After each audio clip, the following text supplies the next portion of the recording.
L'Occident méditerranéen et ses légendes vues de l'Est dans l'Antiquité tardive, le cas des Dionysiaques de Nonos de Panopolis.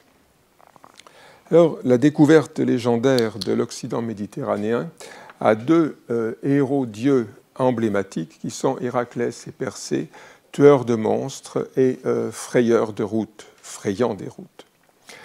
Puis il y a des héros voyageurs mais non pas conquérants, ballottés dans des voyages plus ou moins involontaires, et ce sont Ulysse, les Argonautes, Cadmos. Ce dernier est moins célèbre, mais c'est le fondateur, ne l'oublions pas, de 100 cités lydiennes dont on peut penser qu'il s'agit de localités indigènes ou puniques, Cadmos lui-même étant phénicien et non grec. Il manque à ce tableau une figure civilisatrice et conquérante, un dernier globe-trotter, si je peux risquer cet anachronisme, c'est Dionysos, qui occupe pourtant du côté de l'Est pour la conquête des Indes une place comparable à celle d'Héraclès. Alors, je rappellerai brièvement le schéma de l'invention de l'Ouest méditerranéen par Héraclès à partir de Diodore de Sicile.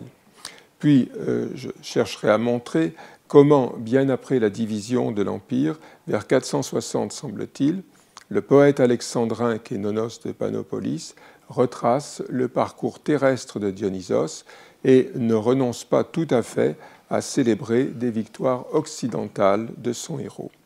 Donc, premier point, les routes de l'Ouest ouvertes par Héraclès, d'après Diodore de Sicile. Évidemment, il s'agit seulement de relever quelques points qui me concernent particulièrement.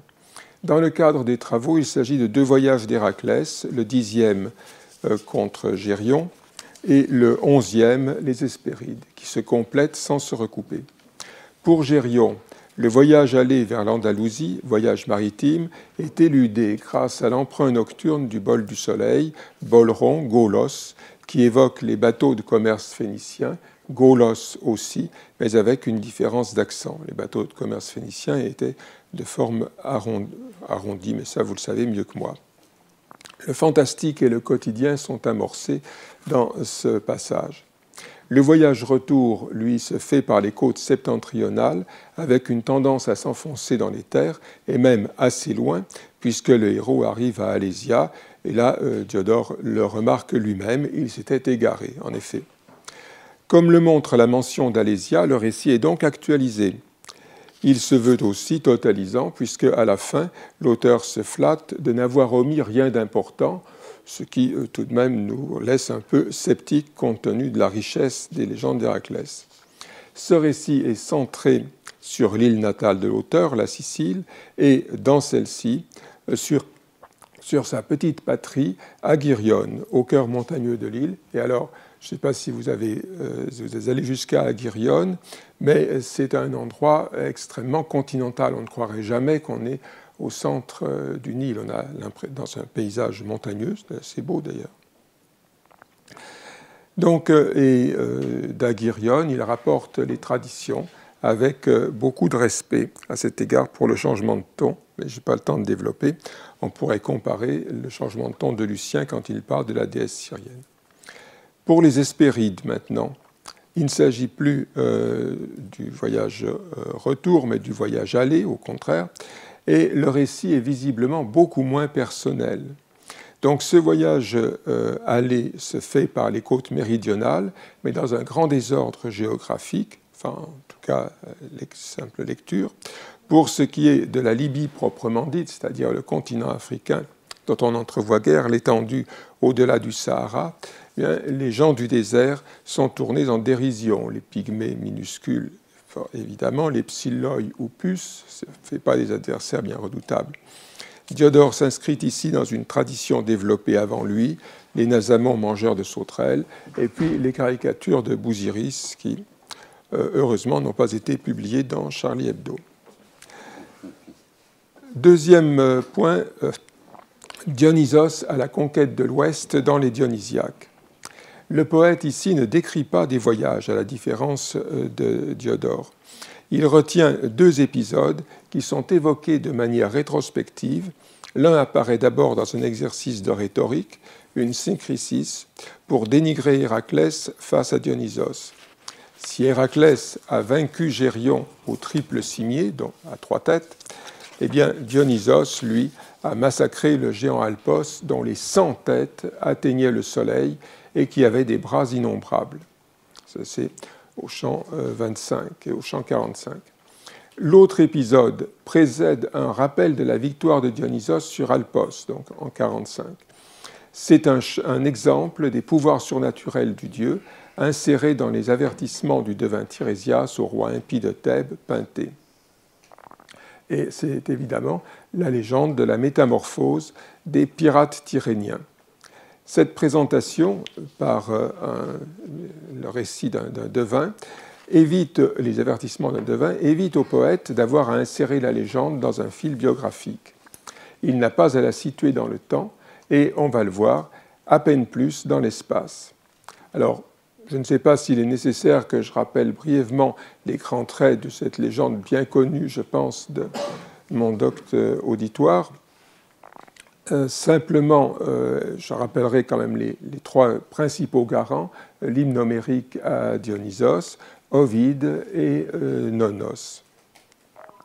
Alors, dans l'hymne homérique, qui est évidemment le document le plus ancien, les pirates capturent un très beau jeune homme,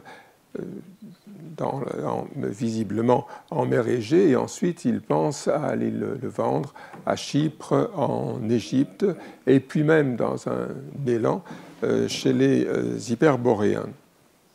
Le vendre ou plutôt demander rançon. Et la légende des pirates tyréniens a ceci de particulier, ce sera mon 3e point, les pirates et le géant.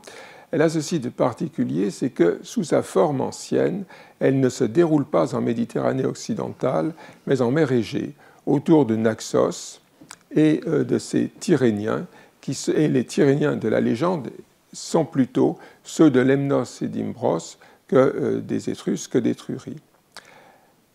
Elle conserve toujours une certaine imprécision que l'on retrouve chez Nonos, qui la place dans l'ouest, non pas chez les Étrusques, mais tout au sud enfin, ne précisons pas davantage, mais en mer Tyrénienne.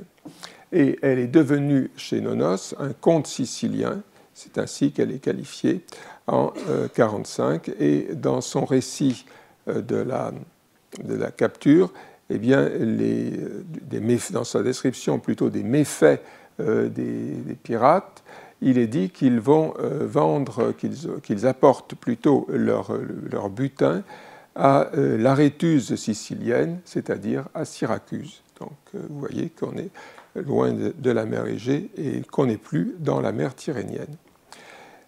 Il en va de même pour Alpos. Alpos, lui, le géant aux 100 têtes, ne nous est connu que par Nonos, qui par ailleurs aime beaucoup les géants tout à fait monstrueux.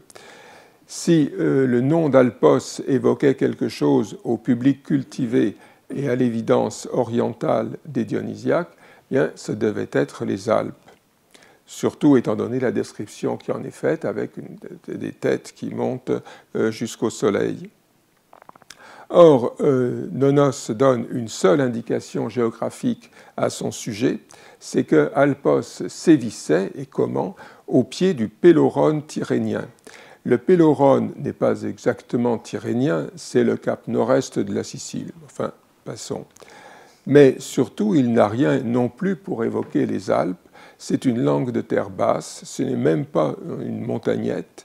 Et Nonos a choisi certainement de le placer là, parce que Pélorios, nom commun, signifie gigantesque, et certainement aussi à cause de la ressemblance entre Alpos et Alpes. Alors, il est temps de conclure. Diodore élargissait les voyages d'Héraclès en lui faisant rencontrer, par exemple, la jeune Pyrénée. Nonos, indépendamment bien sûr, a voulu faire de même. Son Dionysos n'est pas tout à fait étranger à la Méditerranée occidentale.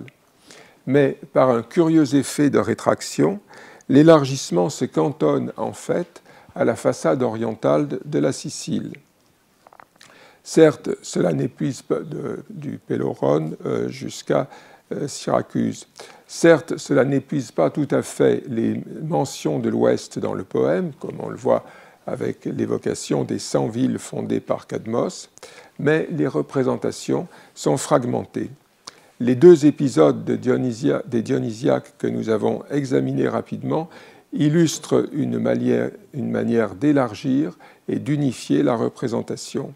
Elle n'était peut-être pas si surprenante pour le public, et je prendrai un dernier exemple, Ornonos, qui nous fait pas mal remonter dans le temps. Un géant Aïgaïon avait barré les détroits, mais les détroits de la Propontide.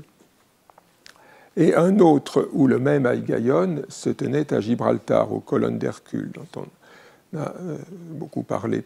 Lui et la mer Égée évoquent par leur nom un mot dialectal, aïges, les vagues, d'où un qualificatif houleuse qui convient bien au nord de l'Égée.